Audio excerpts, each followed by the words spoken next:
Ceci est un livre audio autogénéré par Google. Les métiers de la relation malmenée, réplique clinique. Savoir et formation. Collection dirigée par Jackie Bayrou, 1939 à 2004. Michel Gault et Dominique Fablet. Psychanalyse et éducation. Série dirigée par Claudine Blanchard-Laville. Depuis plusieurs années se développent des recherches qui étudient les pratiques professionnelles du champ de l'éducation et de la formation, en prenant en compte les processus inconscients et leur influence sur les conduites, les actes et les décisions des acteurs de ce champ. La série Psychanalyse et éducation se propose d'offrir aux lecteurs des travaux qui éclairent ces phénomènes, en se référant à une approche clinique d'orientation psychanalytique. Déjà paru. Catherine Yelnik, face au groupe Classe, 2006. Nicole Baudouin, Le sens de l'orientation, 2007. CBLANCHARDLAVILLE, PG phare, Processus inconscient et pratiques enseignantes, 2009. Monsieur Sifali, Monsieur Théberge, Monsieur Bourassa, Clinique actuelle de l'accompagnement, 2010. Sous la direction de Mireille Sifali et Thomas Périlleux. Les métiers de la relation malmenée. Réplique clinique. Copyright L'Harmattan 2012. 5 à 7 rue de l'École Polytechnique, 75 005 Paris. http://www.librairieharmattan.com. Diffusion.harmattan@wanadoo.fr. harmattan@wanadoo.fr. ISBN 978 296 96 677 2. EAN 9 782 296 966 772. Introduction. Mireille Sifali 1. Thomas Périlleux 2. Cet ouvrage tient son origine d'une rencontre de cliniciens qui eut lieu dans le cadre du réseau Éducation et Formation, REF à Nantes les 17 et 18 juin 2009.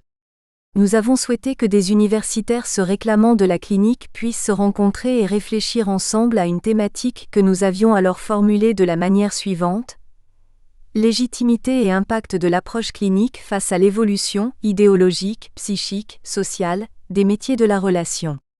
Le symposium était animé par Mireille Sifali et Thomas Périlleux.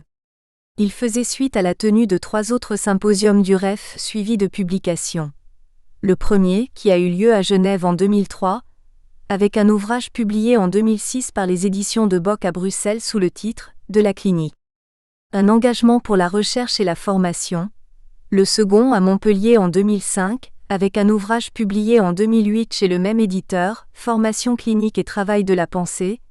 Un troisième à Sherbrooke, avec un ouvrage publié en 2010 chez L'Harmattan avec comme titre « Clinique actuelle de l'accompagnement ». À chacun des auteurs, nous avons proposé un argumentaire sous la forme d'un questionnement. Plusieurs perspectives étaient ainsi ouvertes, qui partaient d'hypothèses sur l'évolution des métiers de la relation et son influence sur la pratique clinique. Nous supposions que cette évolution rendait peut-être le travail des cliniciens plus délicat. Le métier de clinicien lui-même pouvait-il en être affecté ? Il nous semblait alors intéressant d'en comprendre les processus, pour élaborer un savoir actuel sur les liens entre l'approche clinique et les praticiens. 1. Évolution des métiers de la relation. Les métiers de la relation, le soin, l'éducation, l'enseignement, la thérapie, évoluent constamment, de même que les contextes dans lesquels ils sont institutionnalisés. Nous pensions que ces métiers sont aujourd'hui souvent confrontés à une redéfinition sur plusieurs de leurs registres. Politique qui va dans le sens d'une efficacité et d'une productivité, théorique qui privilégie le cognitivisme et une certaine conception de la scientificité, psychique qui gomme inconscient et travail d'intériorité, social qui renvoie à une exploitation de l'investissement subjectif et de ses dimensions relationnelles, à une récupération ne prenant pas toujours en compte la dimension institutionnelle et collective de l'exercice de ces métiers, si ce n'est par le biais du travail d'équipe, et enfin, idéologique qui transforme la conception de la subjectivité, de la citoyenneté de l'acteur social. La question que nous souhaitions donc soulever est celle des enseignements de la clinique en contact avec ces métiers, confrontés à de telles redéfinitions. En effet, un clinicien adopte une approche qui tente de construire avec des professionnels une compréhension des situations de travail rencontrées. Aussi, quand il agit, intervient sur certains terrains dans des institutions, il est en mesure, sur l'évolution actuelle de ces métiers, d'élaborer des connaissances originales à travers les problèmes et les résistances que sa présence soulève. Sa position l'autoriserait à comprendre l'évolution des métiers qui l'accompagnent, d'en rendre compte, et ceci probablement différemment d'autres approches, sociologiques ou psychologiques. Il n'est donc pas tant ici question d'intégration de recherche sur le terrain, que de terrain qui transforme le savoir des cliniciens et donne du présent une vision singulière. Sur l'évolution des métiers de la relation, nous pouvions nous tromper. Les textes de Christophe Adam, éducateur de prison, de Jean-Marie Cassagne, éducateur spécialisé, de Thomas Périlleux, Florence Gius-Desprairies, Mireille Sifali, enseignant, de Martha Souto, formateur, fournissent des éléments permettant d'en saisir les enjeux. Quelque chose peut en être touché. Possibilité de liberté créatrice dans le métier, conflit interne à la profession, lieu de partition d'une division du travail, constat d'un tiers manquant, Adam, collectif ou équipe de travail, mandat institutionnel, dissensions et désaccords des professionnels entre eux et avec les usagers, espace de réflexion et métabolisation, Cassagne, repères symboliques des métiers, place et engagement, dissymétrie des positions, Périlleux, contexte politique liberticide, Souto. Tous ces éléments interpellent la posture clinique. Ils ne la laissent pas indemne, pouvant effectivement aller jusqu'à la mettre en danger. 2. Une approche clinique déplacée. Par quel chemin cette mise en danger passe-t-elle? Quelles sont les difficultés rencontrées? Plusieurs chapitres de l'ouvrage concernent des terrains particuliers. La prison, Adam, une institution spécialisée pour des enfants en souffrance, Cassagne, une clinique du stress, Périlleux, et l'université, Bréant, Souto, Blanchard-Laville, Lanibel, Sifali, Gius-Desprairies. Tous évoquent les questions posées à une approche clinique par l'évolution de ces terrains. Parfois elle s'exerce là où on ne l'attend pas, Adam, parfois elle y règne mais pas sans contradiction, Cassagne.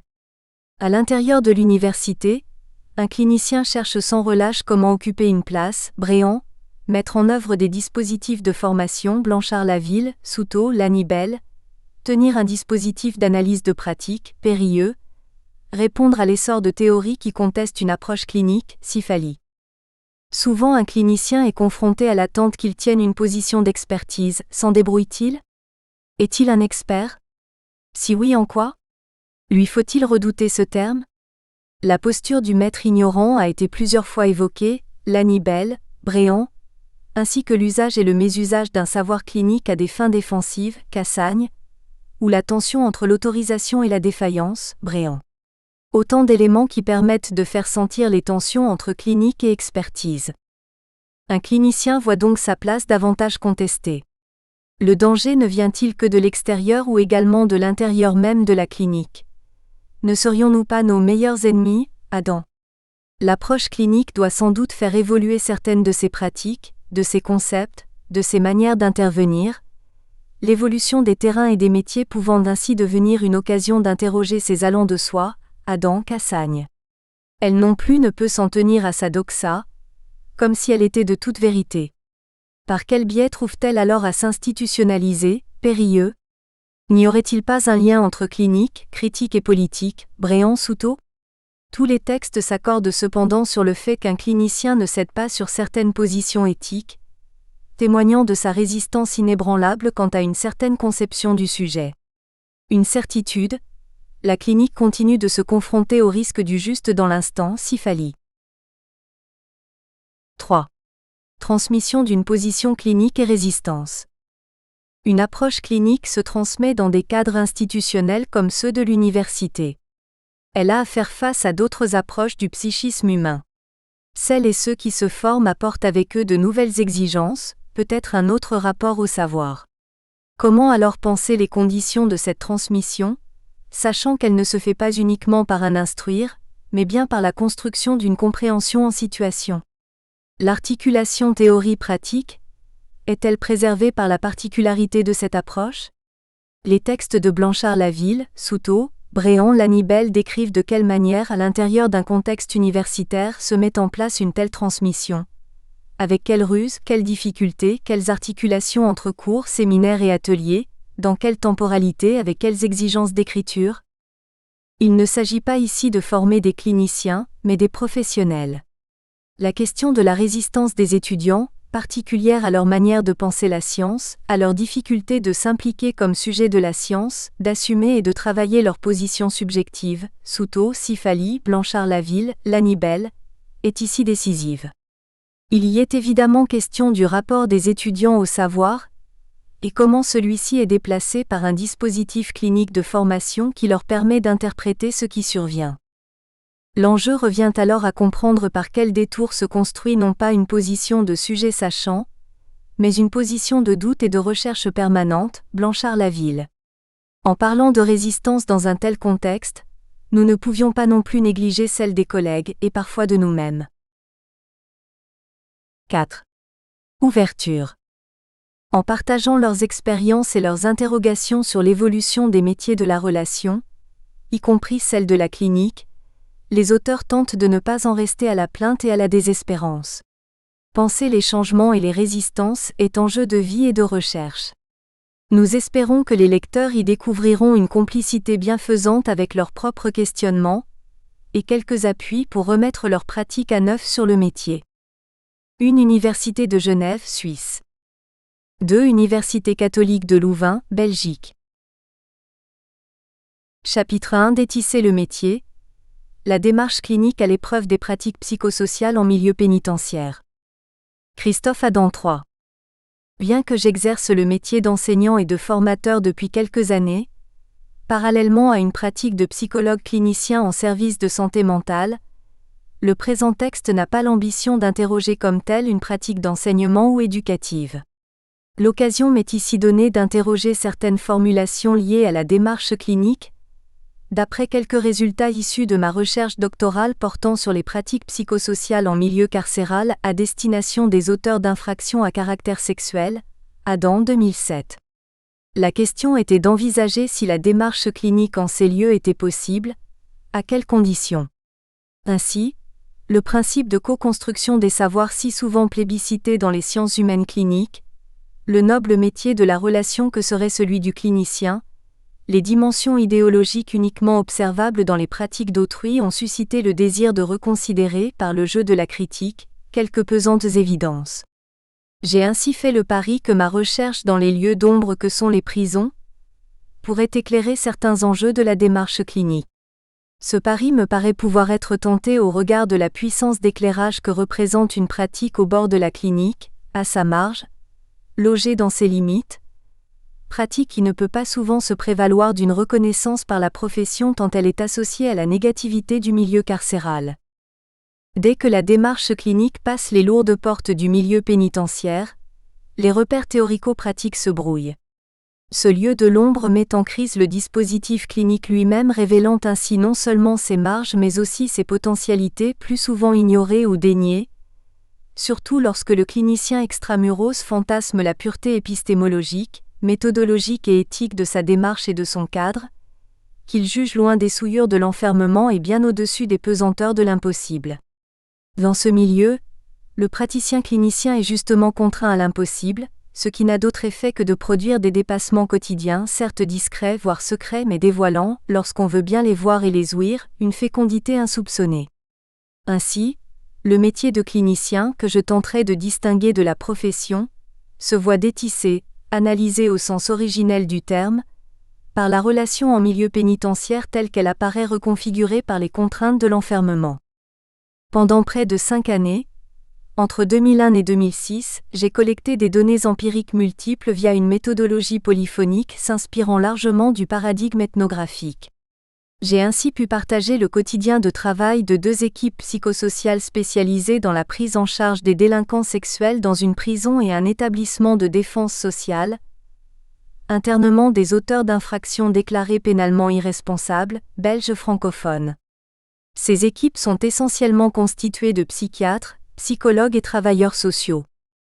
Dans un premier temps, je me propose de développer le sens que je conférerai à la démarche clinique.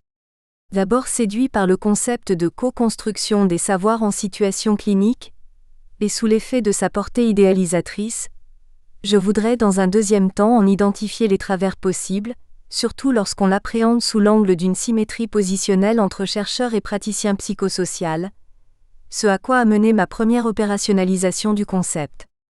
Ce type de questionnement est d'ordre épistémo-méthodologique. Dans un troisième temps, je voudrais reconsidérer l'évidence du postulat selon lequel les pratiques psychosociales pénitentiaires seraient des métiers de la relation. Ces pratiques sont-elles ainsi qualifiables et si oui, en quoi ? Qu'en est-il de la différence entre métier et profession ? Je tenterai de mettre en évidence les réticences et résistances à ce que la pratique devienne ou redevienne un métier de la relation, cliniquement dense, en opposition à ces modes actuels de professionnalisation, tout en examinant la nostalgie plaintive à l'égard d'un âge d'or de la pratique, regretté, plainte liée aux transformations dans lesquelles le clinicien est engagé. Enfin, je voudrais aborder le problème des conflits entre cliniciens, attestant d'une définition non consensuelle de la clinique, en ce qu'ils me paraissent responsables des évolutions idéologiques, psychiques et sociales que d'aucuns se plaisent à repérer dans un environnement qui serait, de façon trop commode, extérieur à leur domaine d'activité en ce qu'ils échapperaient ainsi au devoir d'en répondre. Les pratiques psychosociales en milieu pénitentiaire sont souvent mesurées en référence à des idéaux éthiques, méthodologiques, épistémologiques, ayant la propriété commune d'être extérieures à la façon dont la clinique peut s'y pratiquer. 1. La démarche clinique, cadrage définitionnel. Une fois prononcé, le terme clinique charrie avec lui des relents de couloirs aseptisés de l'hôpital où sévit, d'abord dans l'imaginaire de ceux qui la dénoncent, une médecine dont le dispositif a été passé au crible. Médecine qui, aux yeux de Michel Foucault, faisait du lit du malade un lieu de capture et d'asservissement, dépossédant le dit malade de sa maladie. Malgré sa filiation avec une certaine médecine, le terme est à l'évidence polysémique, lui lié 2006b, et traverse les sciences humaines. Il est en outre à l'origine de nouvelles formulations théoriques, épistémologiques et méthodologiques prometteuses dans les sciences humaines.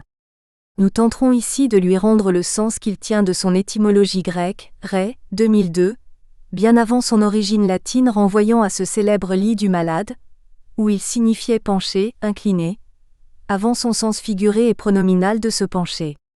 À l'origine, le terme clinique renvoie à un verbe. Celui-ci est premier dans la langue, avant tout sujet, avant tout objet, tel que le lit du malade le matérialise dans l'étymologie latine.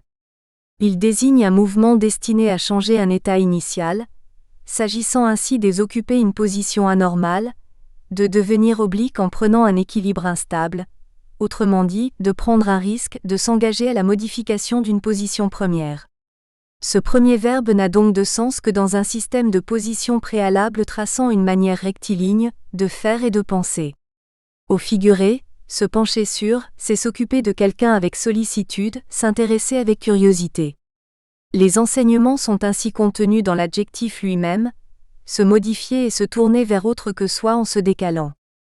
Avec Dominique L'Huillier, je pense que l'usage du terme clinique se spécifie avant tout comme une démarche de production de connaissances, qui est le résultat d'une activité réflexive dans l'action et réciproquement, cette dernière est source de validation des connaissances. L'Huillier 2006b, 182.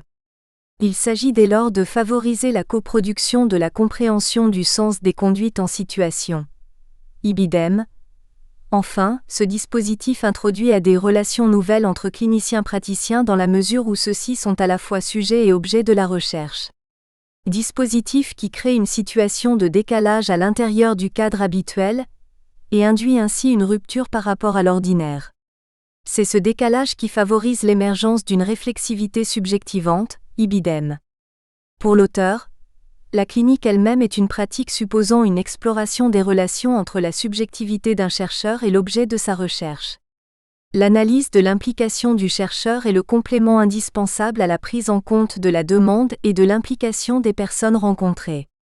D'une certaine façon, on peut dire que le chercheur et son objet sont de même nature et que la quête d'objectivité ne peut être poursuivie à travers l'illusion d'une position d'extériorité qui maintient l'objet à distance. La clinique se développe dans une relation. Et ce qui apparaît dans les sciences expérimentales comme un obstacle à la connaissance est apprécié ici comme un moyen d'y accéder. À la condition d'intégrer cette expérience, cette relation comme objet de recherche et de penser cette relation comme permettant de révéler certaines dimensions de l'objet de recherche. L'attention aux modalités de la rencontre et à ses effets sur les discours est une exigence commune dans le registre clinique. Elle est accrue dans des univers professionnels ou sociaux où le statut de la parole est marqué d'ambivalence, où la compétence professionnelle tient aussi à la capacité de faire un tri entre ce qui est à dire ou à taire, ou encore quand elle est synonyme d'une prise de risque de dévoilement de ce qui est tu, méconnu dans les milieux de travail. Les représentations rôles imaginaires attribuées aux chercheurs, les motivations à la coopération, les résistances et les difficultés rencontrées renseignent sur l'image que les professionnels ont d'eux-mêmes, et sur les enjeux d'une rencontre à l'occasion de laquelle s'actualise une relation qui lui est antérieure. Le repérage de ce qui se déplace des modalités relationnelles habituelles sur la rencontre avec le chercheur est une condition de l'analyse de la demande. L'Huillier 2006a, page 59 à 60. J'ai coutume de me référer aux thèses de Michel Legrand, 1993, lorsqu'il me faut aborder une définition de la clinique. L'auteur soutient le concept de densité clinique. Une démarche est plus ou moins cliniquement dense à mesure que celui ou celle qui la soutient reconnaît explicitement comme sienne les dimensions caractéristiques de la dite démarche. Il articule ces caractéristiques autour d'une série de couples conceptuels: universel singulier, sujet-objet, théorie pratique et enfin normale pathologie. Cette définition a un double mérite. Elle permet, d'une part, de refuser que les disciplines psy occupent le monopole de la clinique, s'ouvrant ainsi à bon nombre de disciplines qui se mettent à l'épreuve de son dispositif, et d'autre part, d'éviter la binarité épistémologique entre les sciences cliniques et celles qui ne le seraient pas. Michel Legrand déplace ainsi les lieux de partition classiques entre les paradigmes, refusant notamment de considérer que la clinique puisse être définie comme science du singulier 4, ce qui la singularisait elle-même des autres sciences. 2. Co-construction et symétrie positionnelle, un problème épistémo-méthodologique.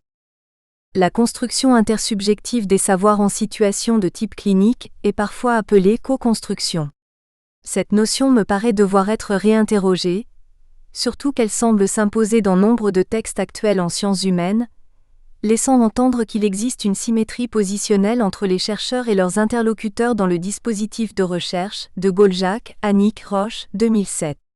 Tout un égalitarisme éthique vient d'ailleurs justifier ces bonnes intentions, conduisant à mettre sur un même pied des interlocuteurs de statuts différents. 5. Pour avoir tenté moi-même de co-construire les connaissances, j'ai constaté que cela n'a pas été possible jusqu'au bout dans la mesure où j'ai aussi interprété le matériau seul, et me devais de le faire pour prendre distance et proposer une lecture plus assumée en tant qu'interprète. Cette recherche avec les praticiens a aussi été une recherche sans eux, du moins sans leur présence physique, sans leurs interprétations et suggestions quant à mes avancées. La co-construction peut enfin déguiser une difficulté à faire le deuil du terrain et paradoxalement cacher une volonté d'interprétation unilatérale redoutable, ainsi privée de la densité que le préfixe inter lui donne. Sous couvert d'une co-construction, se glisse peut-être parfois un désir de laisser croire à l'autre qu'il prend part au travail alors qu'il n'en est rien. Cette symétrie positionnelle masque les différences et divergences, et met l'accent sur l'exigence de consensus qui semble traverser la production scientifique. C'est du moins observable dans certains domaines. Or il semble que la reconnaissance de la dissymétrie entre chercheurs et praticiens, de même que celle qui existe au cœur de l'intimité du chercheur, ne coïncidant pas totalement avec lui-même, soit une voie plus heuristique et productive d'un point de vue clinique. Je crois que les différences sont toujours plus cliniquement intéressantes que les consensus dont je me méfie, eu égard à leur caractère politiquement fabriqué, et à la fiction de l'être ensemble qu'ils entretiennent défensivement. On trouve dans l'esprit sociologique de Bernard Lahire, 2007, une discussion intéressante relative à cette dissymétrie qu'il loge dans la différence radicale entre sens savant et sens commun.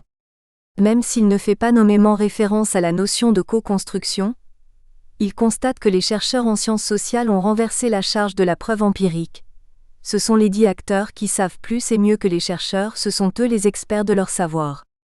Ce renversement est justement possible parce qu'une symétrie structure la relation entre les uns et les autres. Cela étant, l'argument du sociologue ne me satisfait pas pleinement car il laisse entendre que le chercheur a dépassé le sens commun et a rompu avec lui, ce qui me paraît ignorer que la science la plus scientiste est empreinte de sens commun. On pourrait ici reprendre les développements d'Isabelle Stengers, 1995-1997, autour de la notion de rupture épistémologique qu'elle récuse, préférant celle moins arrogante de démarcation. Pour ma part, je parle souvent de décalage au sens de bouger les cales qui sont celles de nos disciplines. Ce sont les obstacles que le chercheur rencontre et qui l'obligent ainsi à penser. Un chercheur calé dans son domaine est peut-être d'abord un chercheur bloqué. Le dernier problème tient au fait de considérer que la symétrie positionnelle attachée à la co-construction est un lieu délibératoire ouvert à la négociation de la validité empirique. Ainsi, chercheurs et praticiens devraient tomber d'accord. Le premier n'ayant plus qu'à enregistrer les énoncés collectés, corrigés par les interlocuteurs et à les traduire scientifiquement. Déjà la notion de validité me pose problème dans le champ de la clinique, me semblant à cet égard surdéterminée par les significations dont le vocable se charge dans le domaine des sciences expérimentales. Que le chercheur clinicien soit un traducteur ou un passeur du sens commun ou du savoir spontané au sens scientifique, voilà qui ne me paraît pas aller de soi. La symétrie positionnelle tend également à ne plus opérer de distinction entre énoncé et énonciation, soit entre le produit et le système de coordonnées positionnelles qui a participé à la production de l'activité langagière et ou d'observation. On risque alors de confondre le dit et le dire, l'observé et l'observation, le contenant et le contenu. Enfin, si co-construction il y a, on peut se demander, comme le fait judicieusement Chantal Lavigne, 2007, à qui appartient l'objet de recherche ? Donald W. Winnicott pourrait nous aider à répondre sommairement, ni aux uns ni aux autres mais à tous ensemble. Je reviendrai plus loin sur l'idée de transitionnalité en regard d'une définition du métier que j'ai puisée dans le système interprétatif d'Yves Clos, 2006a, 2006b. 3. Métier et profession, quelle différence ? Établir la distinction entre les deux vocables n'est guère aisé. La profession renvoie au métier et non l'inverse, du moins si l'on se fie aux enseignements de notre langue. Pour tenter de différencier métier et profession, l'analyse lexicologique et étymologique peut être utile car elle contourne, au moins partiellement, les sens dont les systèmes interprétatifs et conceptuels les chargent, parfois indépendamment des rapports signifiant-signifié attestés dans la langue 6. Je proposerai donc, sans toutefois pouvoir entrer dans toute l'épaisseur sémantique de ces termes, une brève exploration attentive aux différences plutôt qu'aux similitudes. Certes, la sociologie des professions pourrait nous guider dans l'approche différentielle bien qu'on parle davantage des professions que des métiers. À mon sens, les termes sont souvent présentés comme interchangeables. D'après Alain Ray, 2002, le vocable métier est le doublet populaire de ministère, issu du latin ministerium, ministre, fonction de serviteur, service, fonction. Spécialement pris au sens de service divin, à l'époque classique. Il a désigné le service de Dieu et le ministère de ce service à l'époque chrétienne. Un croisement probable avec le latin mysterium renvoie à mystère. Quant au terme profession, il est emprunté au latin professio, déclaration, déclaration publique, action de se donner comme. Il me semble que des différences peuvent déjà être repérées dans cette trop brève exploration, nous donnant quelques pistes de travail utiles. Le métier apparaît lié à une transcendance ou puissance tutélaire, mystérieuse, à ce qui à la fois s'impose à lui et le dépasse. La profession apparaît dans un autre registre, public, déclaratif, révélant l'univers de la forme et du formel, de l'état et de la condition. Ces développements seraient vains, s'ils ne m'étaient apparus à relier avec des discussions conceptuelles que j'ai épinglées chez Clos. 3.1. Le métier comme instance transpersonnelle chez Yves Clos. Clos traite le métier comme une instance transpersonnelle, une histoire permettant aux professionnels de se reconnaître dans ce qu'ils font, c'est-à-dire dans quelque chose. Le métier n'appartient ainsi à personne en particulier, mais chacun en est comptable. En clinique de l'activité, il n'y a pas seulement des destinataires dans l'engagement subjectif, qu'ils soient d'ailleurs le père ou le chef. La mobilisation subjective est adressée à un surdestinataire, à quelque chose d'autre et pas seulement à quelqu'un d'autre, Clos 2006b 167. L'auteur met ainsi l'accent sur l'objet, concept qui évoque la place du tiers extérieur comme foyer structurant dans la mesure où il est le répondant collectif de l'activité personnelle, ibidem. C'est aussi ce qu'il a nommé le genre professionnel. Le métier recouvre une quadruple dimension pour Clos. Transpersonnel, personnel, intime et incorporé, interpersonnel car il ne saurait exister sans destinataire, et enfin, impersonnel, tâches ou fonctions prescrites par l'organisation du travail au vu de quoi ceux qui travaillent sont nécessairement interchangeables, ibidem. Tout semble se passer comme si le métier ne parvenait pas à se dissocier totalement de la profession, l'un appelant l'autre. 3.2. L'enrayement de la transmission des savoir-faire.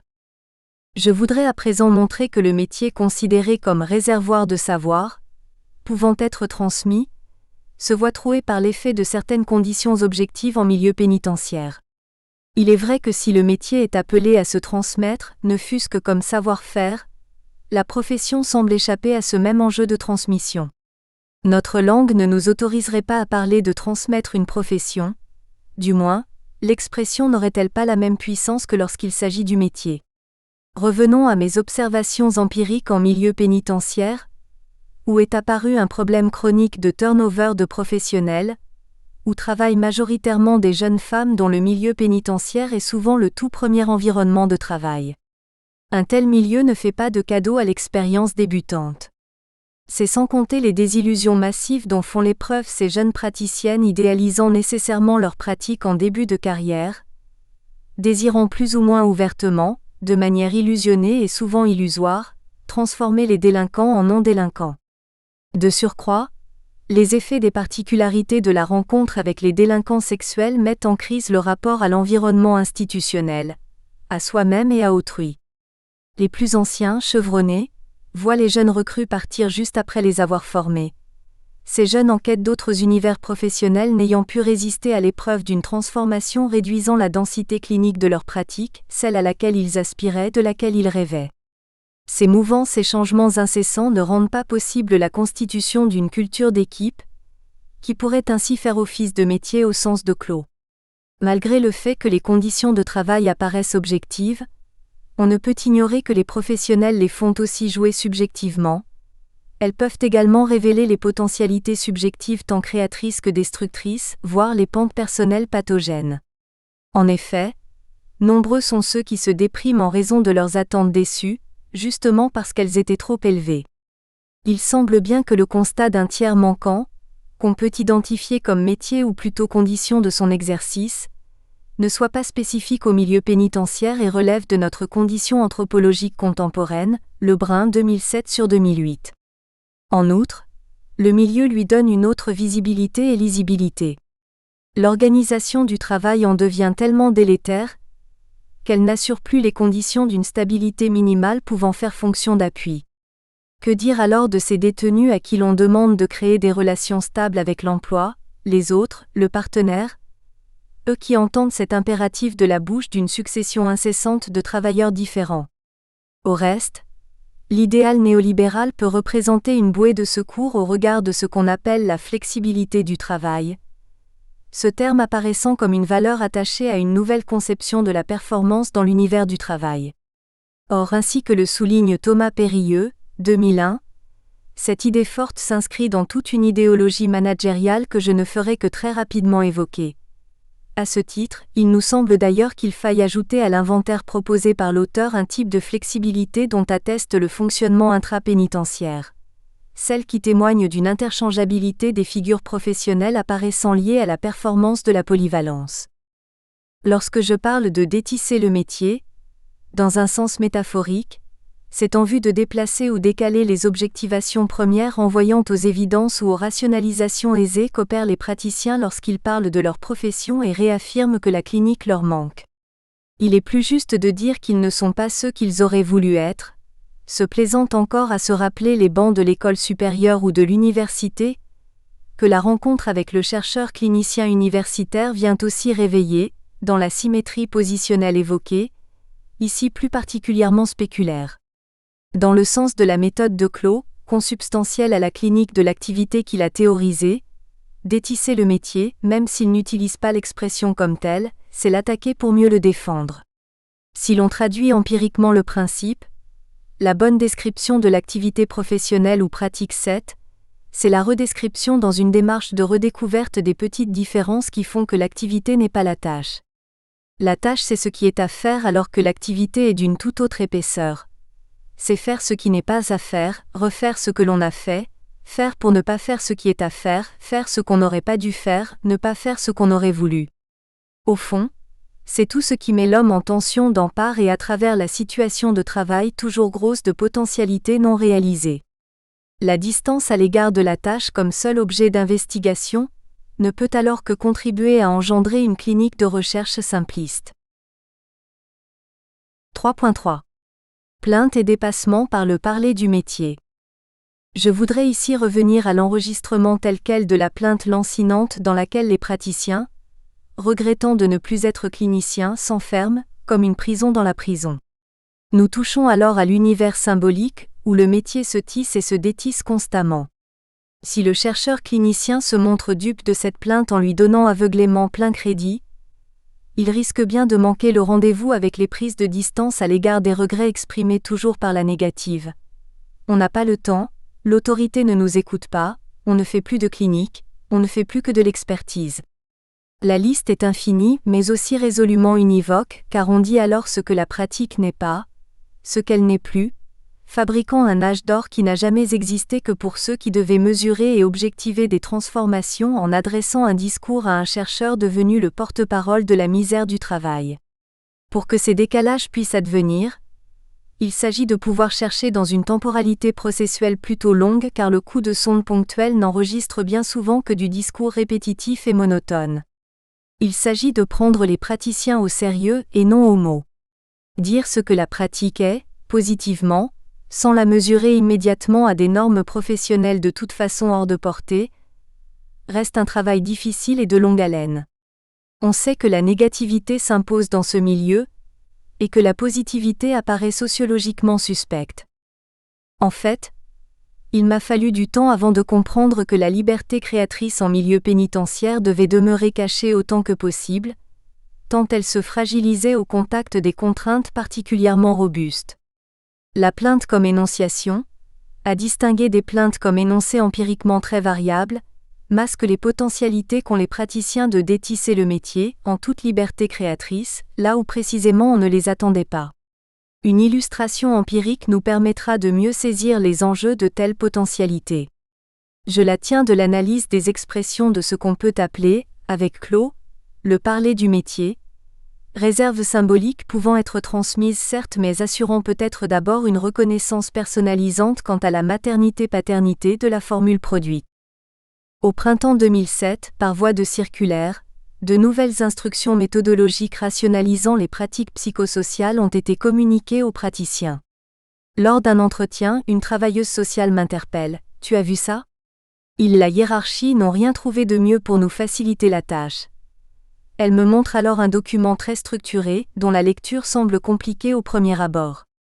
Il s'agit d'un texte faisant figurer différents niveaux d'écriture du rapport psychosocial nécessaire pour la libération conditionnelle des détenus, du plus sommaire au plus approfondi. Le document prévoit même la détermination du nombre de pages du rapport à rédiger, en fonction de la découverte éventuelle d'une personnalité pathologique ou non. Le document paraît anticlinique dans le sens où sa structure répond à des impératifs managériaux relevant d'une sorte de nouvelle ingénierie sociale, laquelle méprise la singularité devenue vite gênante face à l'uniformisation recherchée. L'expression de cette travailleuse ne s'est pas fait attendre, toucher, couler. Eh bien oui, c'est comme le jeu de la bataille navale, me montrant alors qu'il suffisait de croiser des lignes et des colonnes pour obtenir la bonne réponse. Autrement dit, la localisation de la tâche est devenue certaine. Ce type d'expression peut sembler anecdotique ou anodin, au regard d'une démarche scientifique qui ne jurerait que par le sérieux des énoncés. Or, en référence à notre conception de la clinique, il n'en est rien car la métaphore est puissante pour introduire un « et du jeu », en l'occurrence le combat naval. Il y aurait beaucoup à dire de ces quelques mots, notamment en lien avec les métaphores aquatiques, où l'on se noie dans le travail, qui inonde le parler des cliniciens en milieu pénitentiaire. Au reste, les thématiques conflictuelles, duels ou oppositionnelles, caractérisent les rapports avec la hiérarchie vus comme mauvais objet persécuteur. Se moquer, en rire, c'est reprendre une certaine compétence sur ce qui échappe, soit le poids de la contrainte. Introduire du jeu, c'est introduire de l'espace et des degrés de liberté dans un lieu confiné où les mots ne diraient plus autre chose que ce qu'ils disent dans le lexique bureaucratique ou managérial. B4 C13 ou C5X22, suivant les lignes et les colonnes de la cartographie du combat à mener. Par ailleurs, il ne faut pas sacraliser les métaphores produites pour tisser le métier en les érigeant en modèle d'analyse, car ce serait oublier que le praticien se donne ses propres contraintes, parfois plus contraignantes que celles qui s'imposent objectivement à lui. Comme le dit une praticienne chevronnée, « Tu gardes encore la liberté de faire ce que tu veux avec ces instructions que je ne prends pour ma part que comme point de repère. » Ainsi, le praticien se représente une organisation du travail plus aride qu'elle ne l'est. Certains iront même jusqu'à formuler des positions plus radicales en ignorant les dites instructions, la réponse crainte par d'aucuns se faisant encore attendre. On peut donc facilement se laisser abuser par la plainte au sens où elle est l'occasion de produire du consensus avec le chercheur, dans une symétrie positionnelle car ce dernier a lui aussi à se plaindre de ce que lui fait faire sa maudite hiérarchie. Nous étions jusqu'ici confinés au milieu pénitentiaire. Je propose à présent d'en sortir un tant soit peu pour penser les tensions entre la profession intra- et extramuros, ressaisie à travers ce qu'on peut appeler l'idéologisation des pratiques, attestant d'un rapport interprofessionnel agonistique. Je propose ici de donner aux propos une tournure plus polémique, au risque qu'ils soient mal compris. Je ne crois pas qu'on puisse se penser de manière extérieure à toute idéologie, comme si elle n'était que l'affaire des autres. Cette position mène aux anathèmes que l'on connaît bien dans le champ des rencontres guerrières entre les paradigmes cliniques. Il me faut peut-être donner un exemple, permettant de mieux saisir les enjeux de ce que je vise ici. Il y a quelques années, les cliniciens en milieu pénitentiaire en Belgique criaient au loup face au développement du paradigme actuariel et des évaluations du risque de récidive ou de la dangerosité donnant lieu à une métrique toujours plus sophistiquée. La position en était à la dénonciation mêlée d'une crainte paranoïde justifiant la diabolisation d'une série d'instruments s'imposant sur la scène scientifique anglo-saxonne, instruments qui se voient dès lors chargés d'une puissance étonnante. Je voudrais ici évoquer l'idée selon laquelle les positions tranchées m'apparaissent commodes, surtout lorsqu'elles sont justifiées par le purisme clinique, qui ne devrait pas avoir de mauvaise fréquentation avec les paradigmes critiqués. Les débats se nichant dans une symétrie duelle ne peuvent que conduire à l'escalade et à la pétrification d'un possible dialogue interparadigmatique, que je pense toujours prometteur pour le tenter quotidiennement, devant surmonter bien des difficultés, ce que je crois relever de l'activité de pensée. 4. L'idéologisation des pratiques cliniques, sortir de l'isolement puriste. Il m'apparaît que détisser le métier passe aussi par une phase d'interrogation des idéologies, qu'on reconnaît assez vite chez l'autre, considéré comme étranger à ce qui nous préoccuperait. Le clinicien pourrait ainsi balayer devant sa porte. Il est courant de considérer le cadre pénitentiaire comme persécuteur. Cela étant, il ne s'agit que d'une dimension parmi d'autres. Certaines critiques sociologiques me semblent idéaliser la dimension sécuritaire du cadre dans ce qu'elle a de malveillant, ce que Claude Ballier 1988 désigne par l'expression « faire de la prison une mauvaise mère », c'est-à-dire réduire idéologiquement la prison à un cadre insécurisant et menaçant, nécessairement toujours persécuteur. Certes, cette conception, parfois misérabiliste mais aussi respectable pour sa finalité éthico-politique, reste effective. Elle se voit particulièrement bien exposée dans le travail d'une clinicienne, Simone Buffard, 1973, qui permet à travers le choix des mots de sentir toute l'atmosphère pesante et froide que le chercheur peut aussi éprouver sur le terrain du cadre carcéral. 4.1. La prison protectrice. Une image méconnue et obscurcie par la critique sociologique. Cette image négative fort bien dépeinte doit cependant être équilibrée par une autre, beaucoup plus discrète. La prison comme contenant protecteur, plus souvent identifiée comme telle lorsqu'on est amené à y pratiquer la clinique sans la réduire à un regard désapprobateur sur l'institution, sans y voir nécessairement une cause de légitimation de l'appareil institutionnel, ni sans évacuer l'argument d'un cadre persécuteur. Il importe de distinguer, d'une part, cadre clinique et d'autre part, cadre pénitentiaire. La surdétermination exogène évidente de l'activité clinique en milieu pénitentiaire, au sens où la parole s'y met en scène, ne rend pas cette clinique impossible mais bien plus exigeante que toute autre. Elle en appelle à des positionnements originaux et novateurs, loin du confort des positions déjà tranchées. La plupart des critiques font se télescoper la dimension politique et la dimension clinique de l'activité, à un tel point que le cadre clinique se dilue dans le cadre pénitentiaire, donnant préséance aux effets nuisibles dits pervers d'une institution contagieuse. Lorsque les débats portent sur la fonctionnalité des pratiques psychosociales en prison, ils m'apparaissent d'une malheureuse monotonie. Ces pratiques sont toujours et invariablement censées légitimer l'entreprise sécuritaire et concourir à la reproduction de l'institution. Si ces débats restent opportuns, ils ne sont pas sans faire implicitement la critique des pratiques et plus accidentellement, par ricochet, de ceux qui les mettent en œuvre. Pour sortir de l'embarras, il est parfois convenu de distinguer logique objective et logique intentionnelle, ce qui participe aussi, selon moi, du projet du chercheur visant à se dégager des intentions discriminantes qui sont les siennes. Si théoriquement, je partage bien évidemment ces nuances, à condition de les situer par rapport au projet subjectif du chercheur 8, il faut aussi constater que bon nombre des praticiens éprouvent parfois d'extrêmes difficultés à s'y retrouver et s'y reconnaître. Ce hiatus entre dénonciateurs et praticiens déçus contribue à creuser davantage l'écart entre leurs mondes respectifs. L'idée que je poursuis n'est pas de réduire cet écart qui peut être considéré comme révélateur des identités respectives, mais d'interroger sa toponymie et de faire l'hypothèse que les lieux de partition d'une division du travail ne sont pas toujours ceux auxquels on pense habituellement ou même d'emblée, qu'ils ne sont peut-être pas localisables comme on le croirait. Une conception clivée et mutuellement défensive amène habituellement les praticiens à se défendre du fait qu'ils ne sont pas théoriciens, et vice-versa.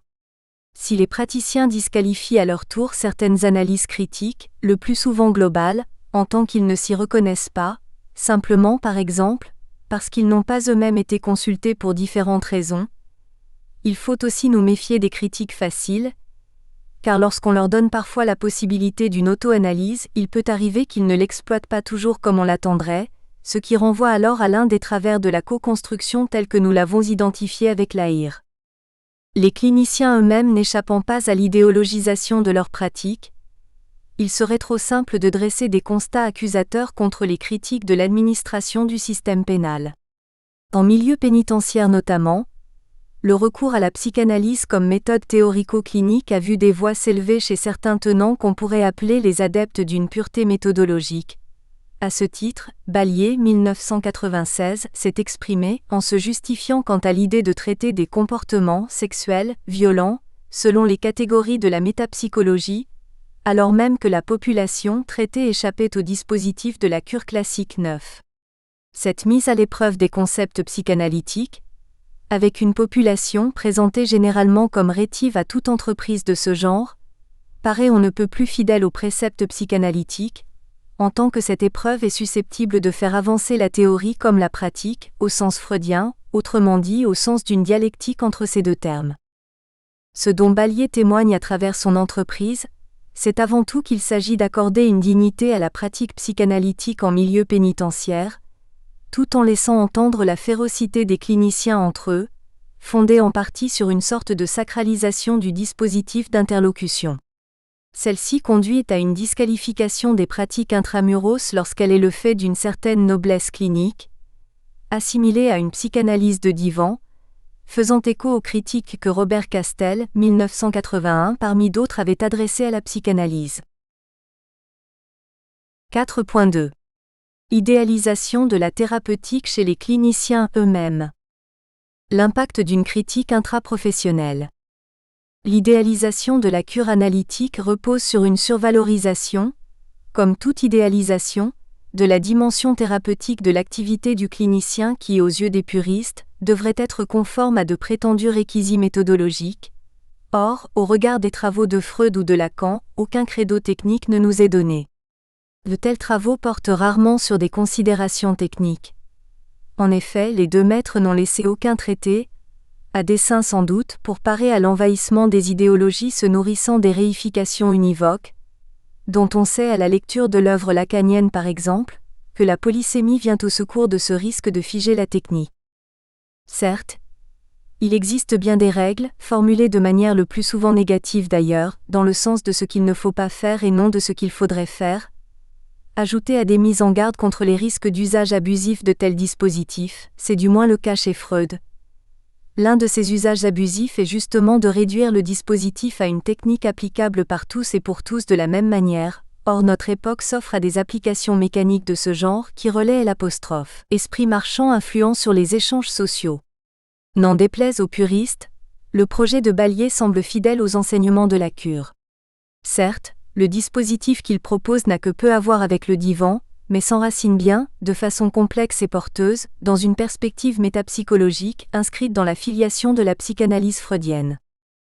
Il n'en reste pas moins que le clinicien qui s'écarte de prescriptions mal interprétées est mis en demeure de se défendre, encore bien davantage s'il pratique dans les lieux d'ombre, ici à l'intérieur des murs d'une prison, à tout le moins s'il prend le risque d'exposer son travail.